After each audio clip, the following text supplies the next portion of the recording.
దావీదు ఏం చేసినాడు? ఇంటి ముందు తీసుకొచ్చి వదిలేసి వెళ్ళిపోయినాడు. ఉపయోగము దీన్ని చూసుకో, బయట ఏమైనా టెంట్ వేస్తావో లేకుంటే గుడిసేస్తావో వెయ్యి, కొద్ది రోజుల వరకు అన్నాడు.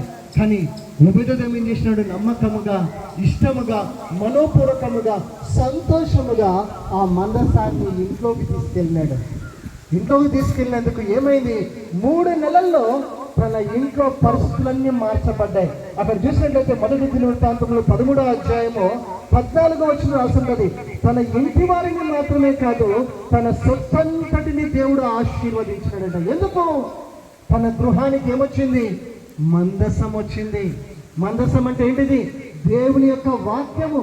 మరి ఆ యొక్క అహరోను కర్రనే మాత్రమే కాదు, మరి అంతేకాదు ఆ యొక్క మరి పలకలే కానీ, ఆజ్ఞలు మాత్రమే కాదు, మన్నా పాత్ర, ఇవన్నీ దేనికి సూచిస్తున్నాయి అంటే యేసు ప్రభు వారికి సూచిస్తా ఉన్నాయి. హల్లెలూయా.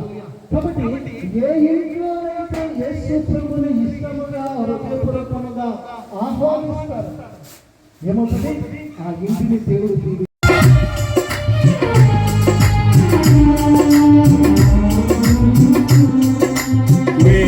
మేఘములపై ఆయన వచ్చును, మేఘములను తన మాటుగా చేయును. మేఘములపై ఆయన వచ్చును, మేఘములను తన మాటుగా చేయును. ఉరుములు మెరుపులు మెండుగా చేసి, ఉరుములు మెరుపులు మెండుగా చేసి అపజయమిచ్చును అపవాదికి, అపజయమిచ్చును అపవాదికి. యెహోవా నా బలమా, యథార్థమైనది నీ మార్గం, పరిపూర్ణమైనది నీ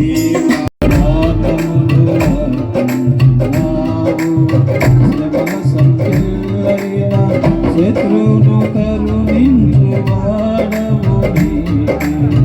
సూర్యులు నీ ఎదుట వీరులు కారన్నడు, జగతిని జయించిన జయశీలుడా.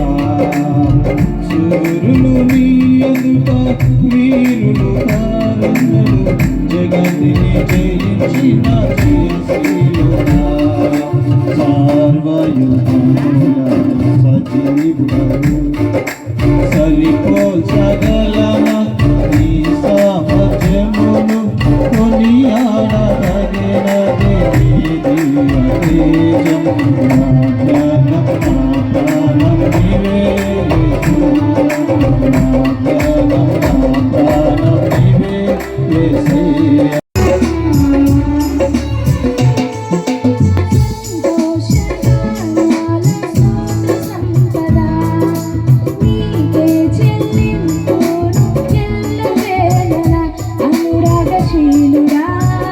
అనుగ్రహపూర్ణుడా, నీ గుణ శీల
అతిశయమే నిన్ను కలిగుండుట ఆశ్చర్యకరుడా అనంత జ్ఞాని అతిశయమే నిన్ను కలిగుండుట ప్రభావము గల దేవ యెహోవా దేవా గొప్ప దేవ యెహోవా సృష్టికర్త గొప్ప దేవ యెహోవా సృష్టికర్త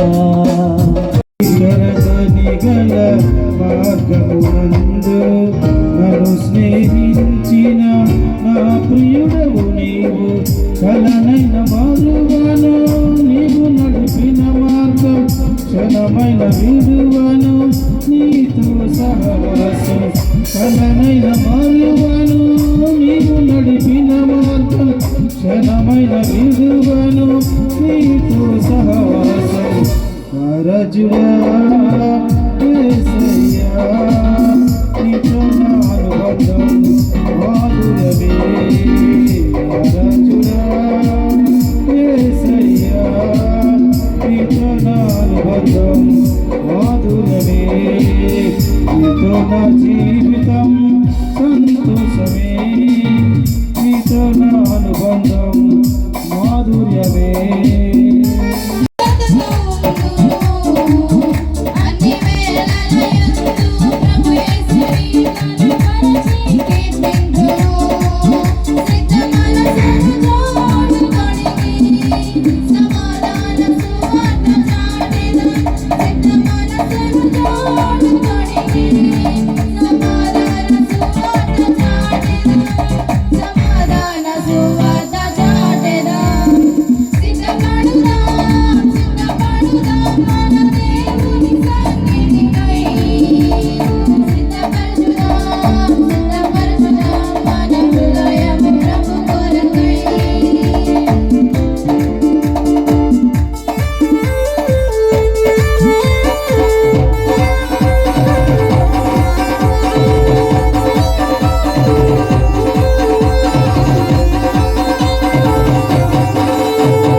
ఉన్నాడు. ఆయన ఇంటర్వ్యూ చేశారు, ఏమయ్యా మీ ఎక్స్పీరియన్స్ ఏంటి, అసలు నీ అనుభవం ఏంటి, ఇంతమంది ఉన్నారు కదా అని అంటే ఆయన చాలా సింపుల్గా చెప్పాడు, అయ్యగారు నా అనుభవం చెప్తున్నాను, వాళ్ళందరూ ఉన్న అంత ప్రముఖులు ఉన్న స్థలంలోనంటే ఆయన్ని వాక్యం చెప్పమని పిలిచారంట. తాతకు దగ్గులు జరిపినట్టు ఉంటుంది కదా ఇంత గొప్ప దైవజనులుగా. ప్రభువా నేనేం చెప్పేదన్నాడు, నువ్వేం చెప్పొద్దు, ఈరోజు దినవాక్యం నువ్వేం చదివావో అదే చదివి ప్రార్థన చేసి అన్నాడంట. ఈరోజు దినవాక్యం అనుదినం మనం బైబిల్ చదువుతాం కదా, ఆ దినవాక్యమే చదివి ప్రార్థన చేసి ముగించే. ఆ దైవజనుడు వచ్చి నుంచున్నాడు, మీలాగా అందరూ సీనియర్ దైవజనులు అందరూ కూర్చున్నారు. ఆ దినవాక్యం చదివాడు, ప్రార్థన చేసి ముగించాడు. అందరూ వచ్చి సెకండ్ ఇస్తున్నారంట. ఆయన అన్నాడంట, నేనేం మీకు బోధ చేయలేదు, మీకు నేనేమీ ఎక్స్ప్లెనేషను ఇవ్వలేదు, వివరించలేదు. ఏమైంది మీరందరూ సెకండ్ ఇస్తున్నారంటే, నువ్వు వివరిస్తే ఎటుపోయేదో నీ చిన్న తలకాయ. నువ్వు చదివిన వాక్యం ద్వారా మాతో ఎవరు మాట్లాడారు? దేవుడు మాట్లాడాడు. నువ్వు ఎక్స్ప్లెనేషన్ ఇస్తే నీ వయసు నీ అనుభవాన్ని బట్టి అట్టుండేదో, మాతో దేవుడు ఆల్రెడీ మేము ఎన్నో మార్లు బోధించిన వాక్యం, తలబండిన వారం, అనుభవం ప్రపంచమంతా తిరిగిన దైవజనులం. కాబట్టి దేవుడు నీ ద్వారా మాతో మాట్లాడని ఆ కాన్ఫరెన్స్లో ఉన్న వారందరూ సెకండ్ ఇచ్చారంట. ఆ దైవజనుడు చెప్పిన మాట, నేను నా తండ్రి చెప్పింది చేస్తున్నా, అంతకంటే వేరేదేమీ లేదు. ఎంత గొప్ప మాట కదా. అంతమంది ఉన్న ఎవరి పని వారిది. చూడండి ఎంత బాగుందో. తండ్రి చెప్పింది చేస్తే చాలు. అట్లా మరి ఇక్కడున్న సంఘం నిలవబడితే దేవుడు ఆశ్చర్యమైన కార్యాలు చేస్తాడు. ఎంతమంది ఉన్నా వారి పిలుపు, వారి వెనకున్న ప్రజలను రక్షించుకుంటాడు. ఆయన చేసే పని అది. నన్ను ఒకప్పుడు ఇలాగే అడిగారు. నాకు ఇప్పుడు ఈ అనుభవంతో చెప్పాను కదా, 30 ఏళ్ల క్రితం మా ఇంటి చుట్టూ అందరు పెద్దలు ఉండేవారు. అన్ని చర్చెస్ వారు మా ఇంటికి వచ్చేవారు. ఏసన్న గారు మా ఇంటికి వచ్చేవారు. మరి అక్కడ ఉన్న సంఘ పెద్దలందరూ వచ్చేవారు. మా నాన్న అందరికి చాలా హెల్ప్ చేస్తూ ఉండేవాడు. అన్ని చర్చి వారు ఇప్పుడు కూడా ప్రేమిస్తారు, అప్పుడే కాదు ఆహ్వానిస్తారు. మందిరాలు కడుతున్నా, బీదలైన వారి వివాహాలున్నా, మనకు అక్కడ ఉన్న డినామినేషన్ చర్చెస్ని బట్టి మంగళసూత్రం ఇలాంటివి కూడా మా నాయన ఇస్తుండేవాడు. వాళ్ళు వచ్చి అడిగేవారు, పెద్దలు మీరు ఇవ్వండి బీదలైన వారని. నేను రాను వాళ్ళు మేళం పెట్టుకొని వచ్చేవాళ్ళు. నేను మా నాన్న అడిగేవాడిని, మేళం పెట్టింది ఇవ్వవా అని. లేదురా బాబు, వాళ్ళు మేళం పెట్టుకొని వస్తున్నారు, నేనేం చెప్పలేదు అని అన్నాడు. అట్లాగా ఈ పెద్దలందరూ నన్ను అడిగారు, నువ్వు సేవ అంటున్నావు ఏంటని నాకు కూడా తెలియదు అన్న. బైబిల్ పట్టుకొని వచ్చావు, ఎక్కడెక్కడో ఉండవు. అంతకుముందు ఎర్రజెండా వాళ్ళకి తెలుసు, వాళ్ళ కళ్ళ ముందు పుట్టి పెరిగాను, అక్కడే అన్ని సెటిల్మెంట్లు చేసేవాడిని. ఇప్పుడు బైబిల్ అంటే ఏంటని నాకు కూడా తెలియదు అన్న. మరి ఎక్కడ సేవ అన్నారు, అది కూడా తెలియదు అన్న. ఇక్కడ ఇన్ని చర్చీలు ఉండేవి. ఒక ఆయన వచ్చాడు, అందులో ఔదార్యం కలిగి పెద్ద ఆయన, మా చర్చ్ చేస్తాం.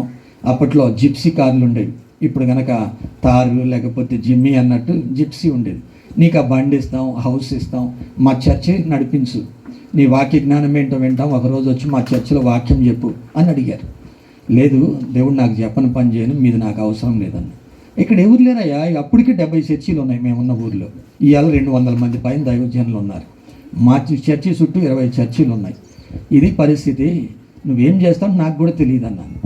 దేవుడు అద్భుతంగా ట్రైబల్స్, నేను ఎవరి ప్రజల మధ్యలో తిరిగానో అక్కడున్న చెంచు వారు, సత్తెనపల్లికి ఆధార్ నుంచి సత్తెనపల్లి ఈధార్ రైల్వే స్టేషన్ వరకు ఓ 10-20 చర్చీలు దాటి మన దగ్గరికి వచ్చేవాళ్ళు ప్రార్థన.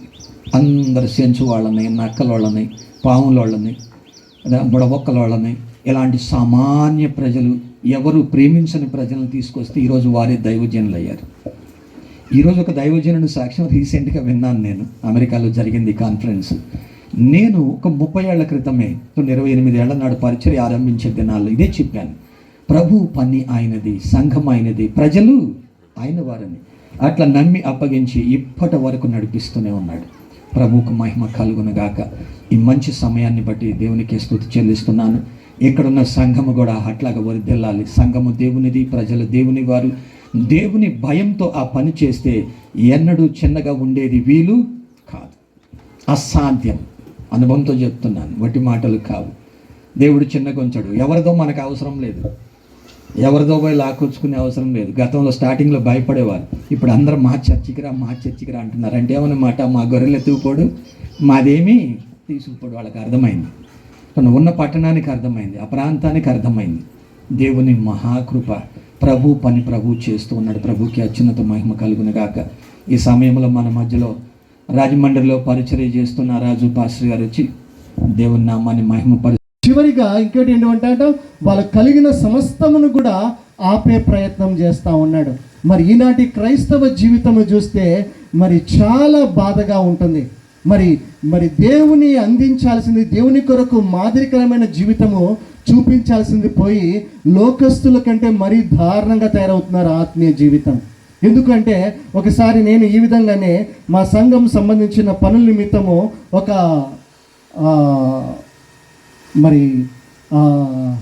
లాయర్ని కలవడం జరిగింది.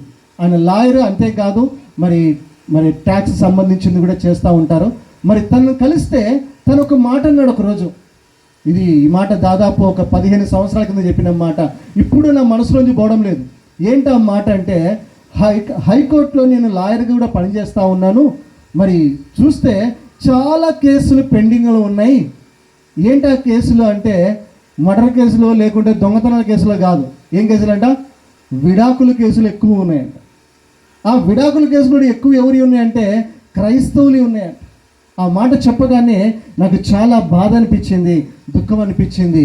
మరి కుటుంబమును కట్టేది దేవుడు కదా. మరి క్రైస్తవ జీవితము ఒక మాదిరికరమైన జీవితం. మరి మన దేశానికి క్రైస్తవ్యంతో పాటు ఏమొచ్చింది అంటే విద్య, వైద్య అన్నీ వచ్చినాయి కదా. మరి ఆ విధముగా చూసినట్లయితే మరి ఎటువంటి మాదిరికరమైన జీవితము మనము జీవించగలుగుతున్నాము.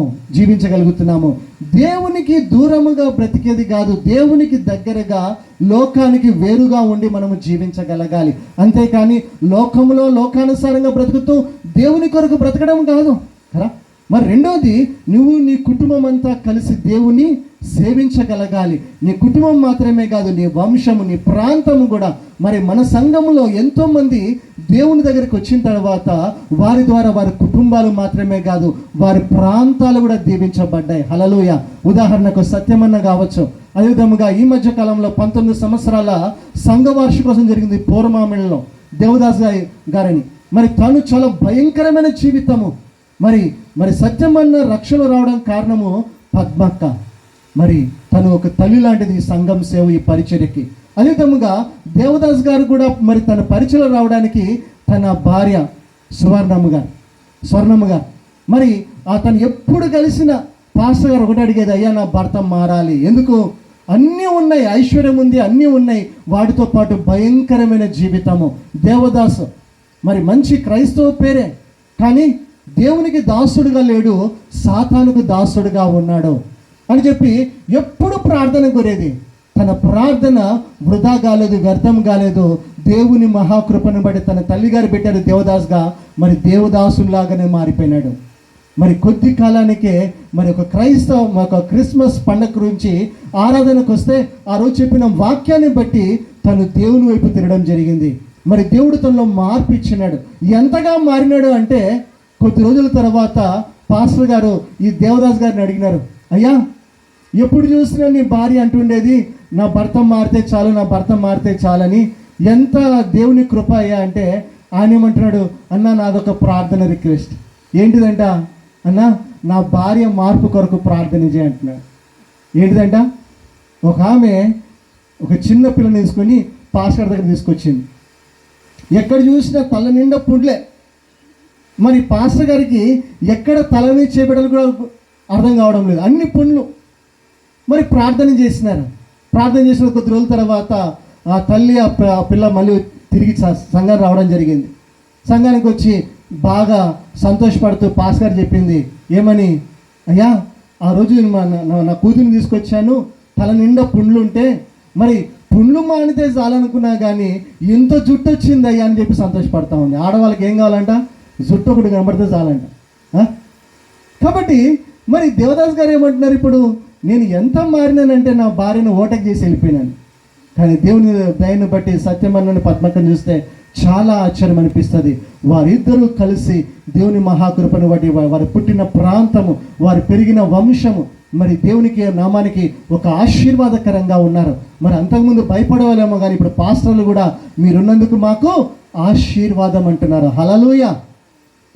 కాబట్టి మరి అటువంటి దీవెన కలిగిన, అటువంటి మాదిరి కలిగిన జీవితము మనకు కావాలి. కాబట్టి మరి దేవుని యొక్క మహాకృపను బట్టి మరి మనము ఎంతగా దేవుని సంతోషపెట్టగలుగుతున్నాము, ఎంతగా దీవించబడుతున్నాము. సరే, చివరిగా నేను ముగించేస్తున్నాను. యోవేలు గ్రంథము 2వ అధ్యాయము 12వ వచనంలో చూసినట్లయితే వారికి వచ్చిన భయంకరమైన పరిస్థితుల్లో దేవుడు వారితో అంటున్నమాట, మనోపూర్వకముగా నా యొద్దకు తిరిగి రండి అంటున్నాడు దేవుడు. ఆమోసు గ్రంథము 4వ అధ్యాయము 6వ వచనంలో చూసినట్లయితే భయంకరమైన తెగుల చేత, నాశనము చేత మరి వారందరిని నశింపజేస్తా ఉన్నాడు దేవుడు. కానీ ఏమంటున్నాడంట, నా వైపు తిరిగి రండి కదా. దేవుడు ఏం కోరుకుంటున్నాడు? మనము ఆయన దిక్కు మరలాలి, ఆయన దిక్కు మనం తిరగలగాలి. అంతేగాని తనకు మరి వీపును చూపించేటట్టు కాదు కదా.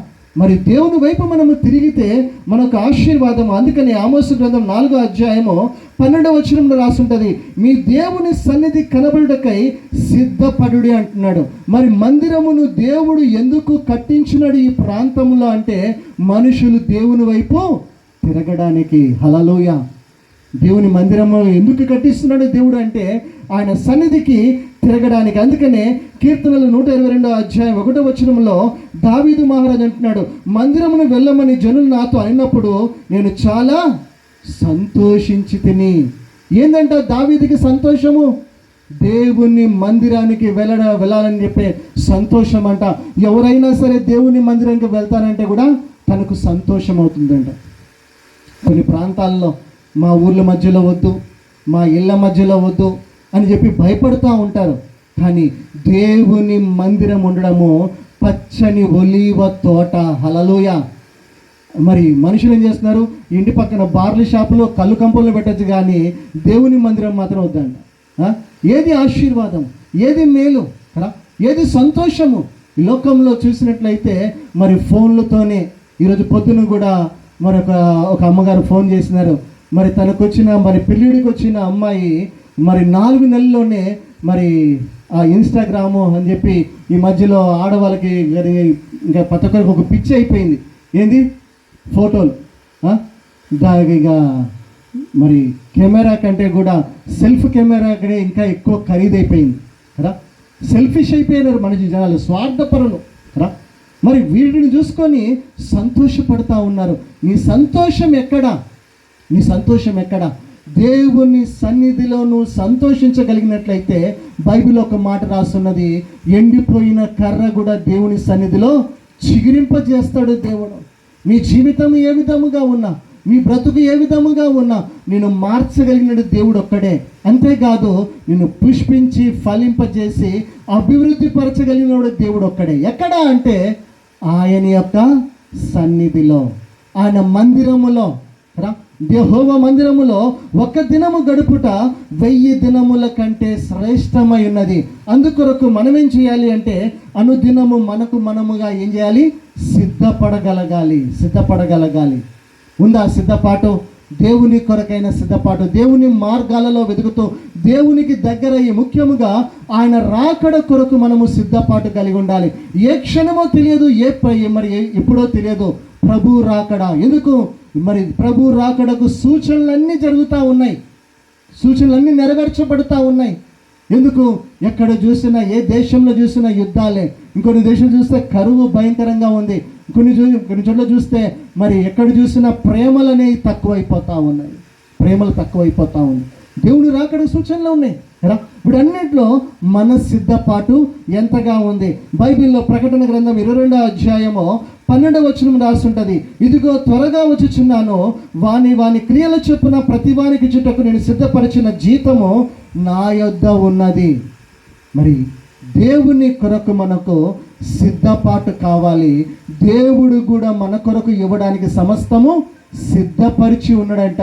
అవి కంటికి కనబడవు, చెవులకు వినబడవు, మన హృదయానికి గోచరము కాదు. ఎందుకు అంటే అది ఎంతో గొప్పదై ఉన్నది. యెహోవా యందు భయభక్తులు కలిగి మరి యెహోవాను ఆశ్రయిస్తే వారి కొరకు దాచి ఉంచిన మేలు ఎంతో గొప్పది అని రాస్తుంది. హల్లెలూయా. కాబట్టి నువ్వు దేవుని కొరకు నువ్వు బ్రతికినట్లయితే, దేవుని మార్గాలలో నువ్వు సర్దుకోకుండా జీవించినట్లయితే మన కొరకు సిద్ధపరిచినవి ఎంతో ఘనముగా ఉన్నది. కాబట్టి ఏం చేయాలి? మరి దేవుని మందిరమును ప్రేమించగలగాలి. అంటే ఏంటిది? దేవుని సన్నిధిని మనము ప్రేమించగలగాలి.